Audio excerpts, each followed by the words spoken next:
Tudo bem? Nós vamos começar a nossa videoaula 9, a disciplina Metodologia Científica.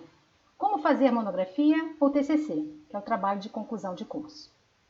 Essa videoaula está dividida em duas partes. Nós vamos aqui apresentar a parte 1 e, na sequência, a parte 2.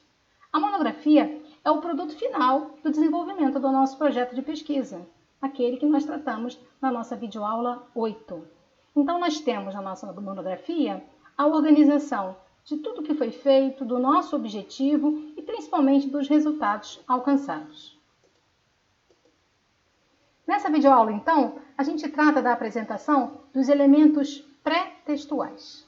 Só para a gente se situar melhor, né? A monografia ela pode ser dividida em 3 partes principais.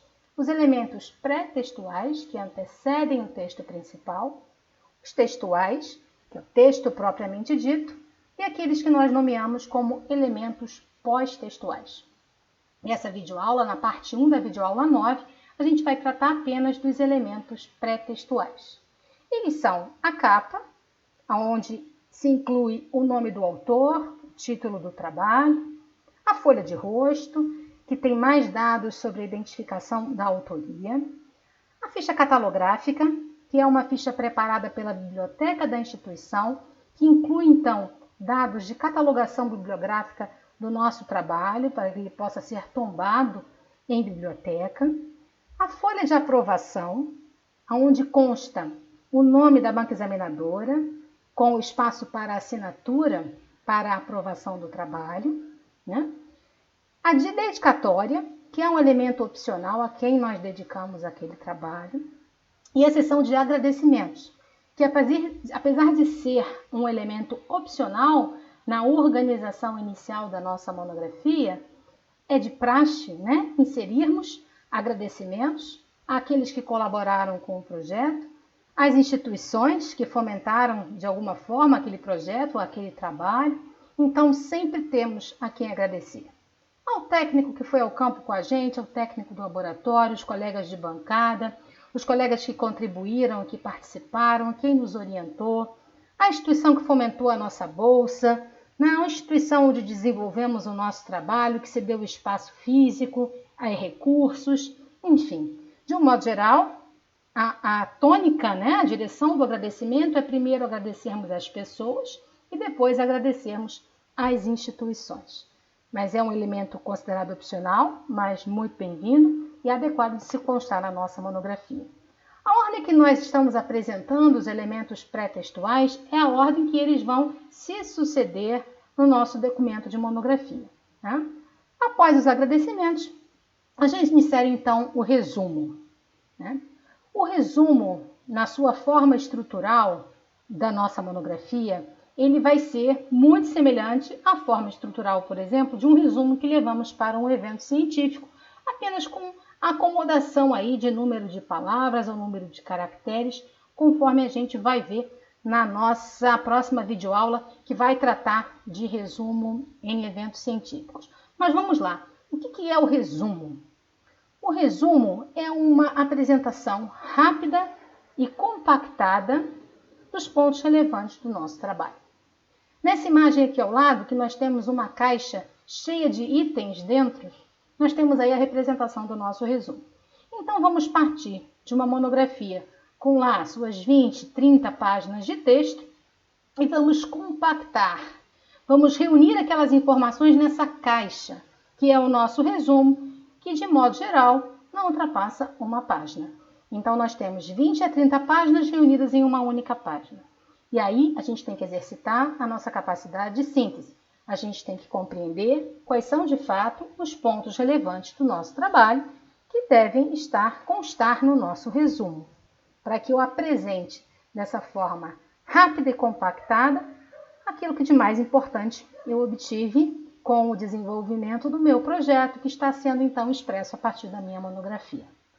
A estrutura do resumo é formada de frases concisas e afirmativas, e aqui a gente dá algumas orientações de como se estrutura, como se coordena o resumo, que é feito a partir de um parágrafo único.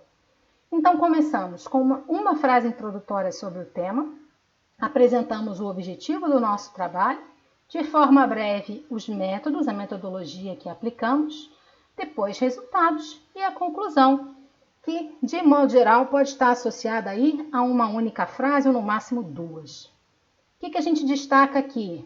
Em negrito e sublinhado a palavra resultados. E por que está destacado? Porque esse é o ponto principal do resumo. Espera-se que um resumo derivado de um trabalho de monografia, de uma tese, de uma dissertação, ele apresente os principais achados do trabalho, os principais resultados. Então, esse é o foco principal da organização do resumo. Na sequência do resumo em língua portuguesa, nós colocamos um resumo em língua estrangeira, que nada mais é do que uma versão desse resumo em língua portuguesa para divulgação internacional. Geralmente, então, adota-se a língua inglesa. É uma versão do resumo. Então, são feitas adaptações apenas na questão idiomática, mas não há mudança de conteúdo. O conteúdo ele tem que ser o mesmo. Tá? Na sequência do resumo em língua estrangeira, nós temos como um elemento pré-textual da nossa monografia a lista de ilustrações. Define-se como ilustrações todas as figuras e tabelas que constam no nosso trabalho. Figuras e tabelas, então, são nomeadas como ilustrações. Nessa listagem, eu faço uma listagem separada para figuras e outra para tabelas. Eu trago a enumeração dessas ilustrações, figuras e tabelas separadamente, na ordem de ocorrência com o número de página. Então, se o meu trabalho tem 10 figuras, eu numero de 1 a 10, e ao lado de cada legenda da figura, que eu transponho ali para essa minha listagem, eu vou incluir o número da página na qual essa figura está aí constando. Faço isso para figuras, faço isso para tabelas. E quais são as possibilidades, então, de figuras e tabelas? Eu trago aqui alguns exemplos. Um mapa, por exemplo, é uma figura. A foto da espécie que a gente está estudando é uma figura. Gráficos que reúnem informações numéricas é uma figura. Tabelas que também geralmente reúnem dados quantitativos é uma figura. Então, aqui a gente traz imagens das possibilidades de figuras que podem constar no nosso trabalho, que vão entrar, então, nessa listagem. Na sequência da lista de ilustrações, figuras e tabelas separadas, como mencionamos, nós temos aí o sumário. O sumário é a enumeração das divisões do documento, na ordem de ocorrência, com o seu respectivo número de página. Então, temos lá, item 1, introdução, está na página 1. 2, metodologia, página 8. 2.1, um subitem do item 2, que é a metodologia, descrição da área de estudo. Está ali na minha página 8 também. Né? 2.2, análise de dados, já está na página 12.